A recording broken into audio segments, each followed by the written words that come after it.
Bueno, muy bien. Vamos a cambiar de tema después de estar hablando de ese tema, de esa recuperación del Drago, de ese Drago tan interesante. Vamos a cambiar de tema. Vamos a hablar ahora con Manolo Marrero, diputado del Parlamento de Canarias. Manolo, que el otro día, parece que se ha cortado la llama. Vamos a intentarlo otra vez. El otro día en las redes sociales, pues veía como recibía, en este caso, una invitación desde el ayuntamiento, no, del obispado, en una invitación que se le daba precisamente a Manolo, y entonces él sacaba en las redes sociales, pero bueno, la invitación era para algún acto del Cristo, de las fiestas del Cristo. Entonces había como una unión iglesia con el estamento político que realmente daba la impresión de que bueno, con la vestimenta que tenían que llevar, el frac y no sé qué y no sé cuánto, ¿no? Entonces a mí me llamaba tanto la atención, que digo, tengo que llamar a Manolo a ver si realmente seguimos en un lado, este estado es aconfesional, es laico, o no, o seguimos con la misma historia, porque en el fondo seguimos festejando los días libres con respeto, unidos con el tema religioso. En fin, yo creo que esas cosas están todavía faltan mucho por definirlo de alguna manera, ¿no? Vamos a ver si tenemos la oportunidad. A ver, todavía no. Parece que hay algún problemilla para hablarlo para contactar con Manolo. Vamos a poner un poquito de música, José Luis, mientras contactamos con Manolo. Y ya había hecho un poco la presentación de que, en fin, de que si estamos en un estado confesional, si estamos en un estado laico o no. Todo arrancaba, como yo les comentaba antes, a través de ver en una publicación de Manolo en las redes sociales en las que hay una invitación por parte del obispado a unos actos en la fiesta del Cristo, donde tenían que ir vestidos los asistentes con frac, con no sé cuántas cosas, y a mí me recordaba la época en la que, de esa unión, ¿verdad?, entre la religión y el Estado, ¿no?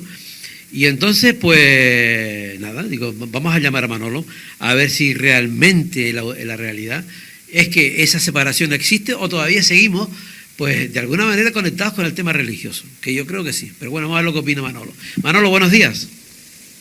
Buenos días. ¿Qué tal? Bueno, digo que me llamaba la atención aquella publicación que tú decías, de aquella invitación por parte del obispado, que realmente da para pensar. Sí, claro, yo creo que da para pensar, aunque hay gente que lo tiene como automatizado y no piensa en absoluto sobre el tema. Pero vamos a ver, este es un Estado que no es un Estado laico, es un Estado aconfesional, es decir, es un Estado en el que hay respeto a la libertad religiosa, pero ninguna religión, como en la época del franquismo, forma parte de lo que significa los poderes del Estado.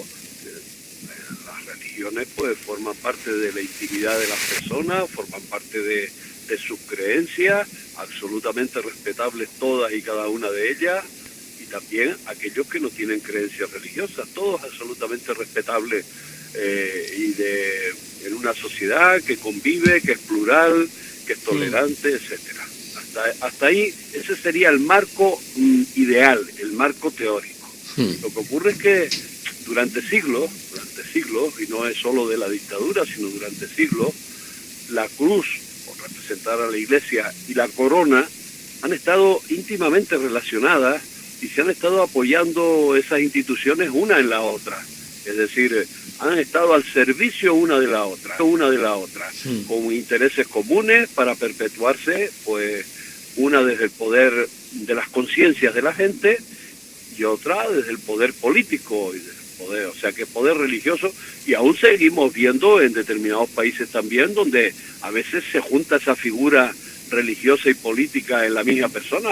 No muy lejos está Marruecos, donde el rey es también la máxima autoridad religiosa.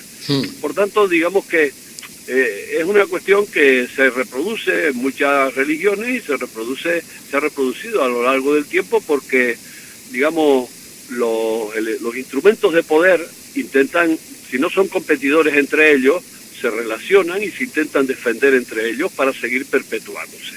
Esa es una cuestión importante. Pero claro, si delimitamos exactamente qué significa ser religioso para cualquier persona, es tener unas creencias, tener unas prácticas que son absolutamente lícitas totalmente y que cada cual tiene las suyas, las que considera oportunas, ¿no?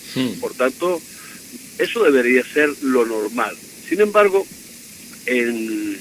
durante el franquismo, ya en la plena dictadura, antes del año 77, es el año 39 que el golpe de Estado triunfa en este país y elimina la Segunda República elegida democráticamente por la ciudadanía española, pues se produce una serie de relaciones de nuevo entre la Iglesia y el Estado, en las que se llega a firmar un concordato entre el Estado español y la Santa Sede, es decir, otro Estado extranjero, que es el Estado del Vaticano, firma en igualdad de condiciones con el Estado español una serie de acuerdos por el cual se permiten a la Iglesia Católica de este país una serie de privilegios, llamémoslo así, claramente, de cosas que no tiene el conjunto desde el punto de vista de formar parte de la Iglesia Católica, como por ejemplo que los bienes de la Iglesia Católica con el paso del tiempo han ido quedando exentos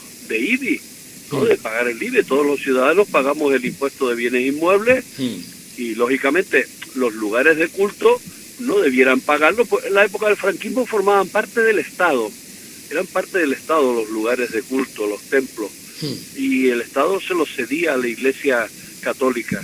Sin embargo, en plena democracia se ha retrocedido en ese tema, es decir, las modificaciones que se hicieron por parte del Partido Popular de la ley del suelo, gobernando Aznar y con Ruiz Gallardón de ministro, pues resulta que trajeron consigo el que la Iglesia, por ejemplo, se pudiera inmatricular una cantidad ingente de bienes inmuebles en todo el país, bienes inmuebles que eran propiedades comunales, propiedades de vecinos y vecinas, propiedades de ayuntamientos, de instituciones, etcétera, y que de pronto los obispos se convirtieron en fedatarios y se las apropiaron. Recientemente el ministerio publicaba una serie de bienes que eran más de 30.000 en todo el estado. En Canarias está también una cantidad ingente de bienes que se llaman inmatriculados, es decir, anotados a su nombre por la Iglesia Católica sin corresponderle, porque no demuestran ningún documento fehaciente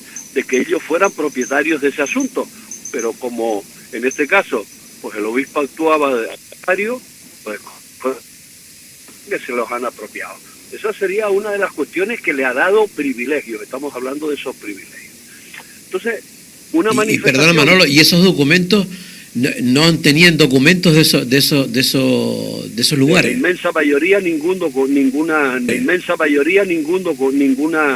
cuestión que lo justifique. Por eso nosotros aquí hicimos ya en la pasada legislatura, el grupo de Podemos, una iniciativa legislativa donde planteábamos una proposición no de ley, donde planteábamos que el gobierno de Canarias hiciera un listado, que el gobierno de Canarias junto con ayuntamientos revisara las cuestiones que pudieran ser públicas y que se haya apropiado de ellas la Iglesia Católica en Canarias, sus dos diócesis, la canariense y la nigariense, y que en todo caso también sirviera a la gente privada por si quisiera recuperar algún bien que la Iglesia se hubiera apropiado indebidamente. Este es el mayor escándalo en democracia, porque eso ha hecho que la Iglesia Católica se convierta en este país en la mayor inmobiliaria. La punta de todo este asunto de la madeja esta la comenzaron un grupo de gente en Navarra que empezó a tirar del hilo y a mirar y a ver qué plazas, qué casas, etcétera, etcétera. Pues resulta que de la noche a la mañana habían aparecido a nombre de la Iglesia Católica hasta varios centenares en Navarra en ese momento, formaban más de... Bueno, entonces, dentro de ese colectivo de gente, pues había gente de agrupaciones cristianas, había gente de izquierdas también, había gente diversa dentro de todo este grupo de gente que de alguna manera decía que esto era absolutamente impresentable el que estuviera ocurriendo en plena democracia este asunto, pero la legislación se lo permitía. Por eso queremos que se revise y que se restituya a lo público o a lo privado lo que es de otra gente y se le ha de alguna manera saqueado directamente por parte de la Iglesia. Esta es una de las cuestiones, pero la otra, a la que tú empezabas haciendo la pregunta inicial sobre la posible separación de poderes, ahí nos encontramos con una situación, es decir, como no siga habiendo esa obscena relación entre los poderes religiosos y los poderes políticos e incluso también los poderes económicos, pues resulta que nos encontramos con la situación de que de vez en cuando, por los representantes públicos, y en este caso pues soy portavoz del grupo parlamentario Sí Podemos Canarias, el Parlamento de Canarias, pues recibimos invitaciones por parte del obispado o por parte de otras instituciones religiosas para que acudamos en representación popular, se supone, porque es en mi calidad de representante popular, como se me invita, a procesiones, a actos religiosos, etcétera. Y ahí nosotros tenemos una posición muy clara como grupo parlamentario, que es la siguiente, es decir, a nivel individual, cada cual tiene la libertad absoluta para acudir, ya seas cargo público o no lo sea, a cualquier acto al que a ti te plazca, ¿no? Desde tu libertad total, incluida la libertad de conciencia, la libertad religiosa, etcétera. Y tú eres religioso, etcétera, y quieres ir a nivel particular a cualquiera de estas cosas, pero para eso no hace falta que te pasen una invitación y te digan que vayas vestido de frac o cosas de estas, como tú decías al principio, que aparece en esa invitación. Por tanto, esa parte privada de cada cual que la ejerza.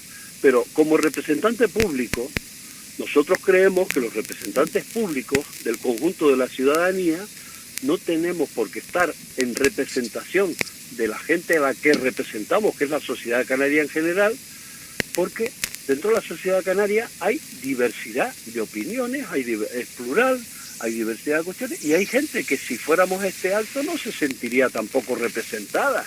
Es decir, y no solo por eso, sino porque además creemos que no debe haber esa conjunción, ese equívoco continuado que se quiere producir entre que lo público es la misma cosa y lo privado en este caso es la parte religiosa. Y tiene, bueno, que la ejerzan los fieles religiosos, etcétera, pero no necesariamente que la ejerzan los poderes públicos en representación de la ciudadanía. Ya. Manuel, hay un montón de interferencias ahora mismo, no sé por qué está sucediendo. No sé. Bueno, no. te estoy hablando. A ver, sigue, que parece que ahora se ha sucedido. Sí, igual se quitan. Es que estoy todavía con el manos libres puesto. Sí, vale. Bueno, son los temas del directo en el año 2021. Antes no pasaba eso. Sí. Mira, Manolo, me quedan como 5 minutos contigo. Y ya aunque el tema está, bueno, yo creo que sí, yo quiero que también que cojas esos 5 minutos para que finalices si quieres el tema del tema que estamos hablando, y porque también te quería preguntar acerca del último tema que hay con el plátano. Ayer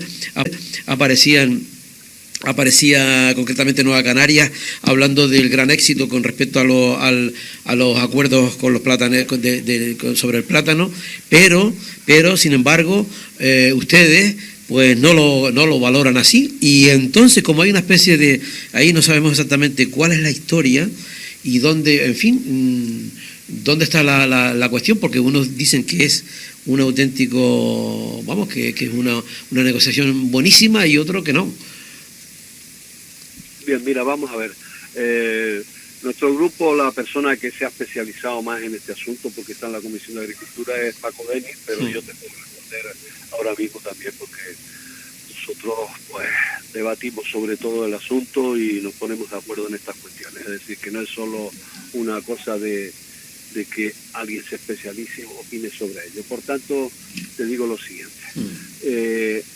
A nivel de Estado se está desarrollando una legislación por la cual el gobierno del Estado plantea que ningún productor debiera pagársele a nadie que produzca de la agricultura, de la ganadería, de la pesca, debiera pagársele por debajo de lo que significa el coste de producción. ¿Sabes? A nosotros esa normativa a nivel estatal nos parece magnífica, nos parece una normativa apropiada, nos parece una normativa magnífica, ¿no? Entonces, ¿qué ocurre? Que tú te imaginas la gente nuestra, y tú conoces el campo como lo conozco yo, porque ambos además no solo lo conocemos de ahora, sino lo conocemos desde época de menor edad, porque nos hemos criado en zonas agrícolas, en zonas agrarias. Yo nací en el río de Arico, y tú también por esas zonas de los sur, y tú también por esas zonas de los sures, ¿no? Entonces conocemos cómo nuestra gente se ha matado produciendo papas o produciendo cualquier otro producto agrario, y luego llegaba el de turno y se los compraba al precio. El precio no lo ponía quien vendía, sino el precio lo ponía quien compraba. Eso. Cosa que si nosotros lo pudiéramos hacer con todos los productos, ya me dirás, ¿no? Por tanto, quien vendía, sí, verdad, sí. a quien producía, solo se le planteaba que, bueno, le vamos a comprar las papas a tanto, aunque esa cantidad de dinero no diera ni para los gastos, ni para lo que fue la papa de la semilla, ni para lo que fue los abonos, el agua, el trabajo, etcétera, etcétera. Se ha sumado todo eso, son los gastos de producción, y si los gastos de producción, al tú vender el producto, pues son mayores los gastos de producción que la venta del producto, pues ya me dirás tú qué negocio está haciendo el pobre, que está trabajando en la agricultura. Ven, pues entonces el pequeño agricultor platanero, resulta que, porque normalmente sus plátanos pues no están en las zonas más privilegiadas, están en zonas más de medianía, su plátano a lo mejor no parece como el de la mejor calidad, por lo menos visual, etcétera, pues resulta que en general lo que cobra suele estar por debajo del coste de producción. Y nosotros decimos, no puede ser que eso ocurra, tiene que modificarse, la ley estatal nos parece buena. Entonces, un buen día en el Parlamento de Canarias, pues el portavoz de la agrupación socialista Gomera, don Casimiro Curvelo, pues trajo una proposición no de ley que parecía dictada por los grandes exportadores de plátanos de Canarias, ¿no? Por las grandes que exportan, que comercializan el plátano en Canarias. Y nosotros pues no estábamos de acuerdo con aquello. El propio PSOE había recibido de Madrid, eso me enteré a posteriori, instrucciones de que aquello lo tenía que votar que no. Pero amigo, el poder del lobby platanero en Canarias es tan importante que algunos partidos terminan poniéndose de rodillas ante ellos. Y nosotros pues no nos hemos puesto de rodillas ni nos vamos a poner de rodillas ante nadie. Y mucho menos ante poderes fácticos que presionan para conseguir sus objetivos. Es decir, lo que pretenden es que en esa ley a nivel de Estado el plátano quede eximido para continuar la situación como está actualmente. Esa es en esencia lo que se plantea, ¿sabes? Lo que se pretende por parte de ellos. Entonces en ese momento, nosotros que íbamos a votar que no, pues por parte del PSOE pasó a votar que sí, y al final nosotros lo que hicimos fue hacer una abstención en aquella votación. Pero esa sesión que hicimos en aquel momento no estamos dispuestos a continuarla haciendo, porque consideramos que tenemos razón en lo que estamos planteando, que estamos defendiendo a los agricultores en general y de manera especial también a los más pequeños, que son los más necesitados en este caso, y por tanto consideramos que lo que se está votando en Madrid era lo adecuado, el que esa ley siguiera adelante con todos esos criterios y no con esas excepciones para determinados sectores del plátano en Canarias. Y eso ni significaba que el plátano de La Palma fuera a estar peor, ni que el plátano de otro sitio, no, en absoluto, al contrario. Es decir, que a todo el mundo se le pague, por lo menos, el precio de coste del plátano. Y eso para los pequeños y para los grandes. Pero es que lo que estás planteando es hiperlógico, ¿no? Sí, hiperlógico, pero me no... Me parece a mí, o sea, vamos a ver, ¿cómo vas a vender a estar apoyado cómo vas a vender por debajo de lo que te ha costado? No, claro, es que el problema no está en que vendas por debajo, el problema está en que a veces la producción de plátano, tú sabes que es... Después de tú producir plátano, si no te lo valoran para la comercialización, es no por debajo, es 0 euros. 0 euros. ¿Cuánto plátano se va a cuando se hace la pica? Entonces, Manolo, y cuando se valora entonces que es muy positivo, ¿qué es lo que le encuentra en la positivo? que es lo que nosotros encontramos de positivo, el que eso ocurra, el que no se pague por debajo a nadie, por debajo del coste de producción. Otra cosa es que hay gente que, como el plátano está subvencionado, pues consideran que la subvención también forma parte del coste de producción y no es como un añadido, digamos, a un acicate a la producción del plátano. Y entonces intentan meter todo el asunto en el mismo saco y llegan a decir incluso, como el otro día escuchaba yo a alguien, decir que bueno, que en la media, pues resulta que no queda por debajo del coste de producción. Y eso de la media es como aquella vieja anécdota, ¿no? Tenemos un pollo, tú te lo comes completo, pero la media es que yo me he comido medio y todo el otro medio, ¿no? Ya. Pues en esto pasa lo mismo, ¿eh? Vale. Es decir, que en esa media, en esa visión general, al final, vale. Ya te comprendí ya. Bueno, Manolo, pues nada, se nos fue el tiempo. Manolo Marrero, diputado de Sí Podemos Canarias, como siempre, que cada vez que lo llamamos, siempre está ahí al frente, ¿no? Pues gracias por haber estado con nosotros, Manolo, en este Rompeolas de este sábado, y hasta otra. Bueno, buenos días y muchas gracias a ustedes y a todos los oyentes. Gracias. Bueno, pues muy bien, volvemos. Rosy Music.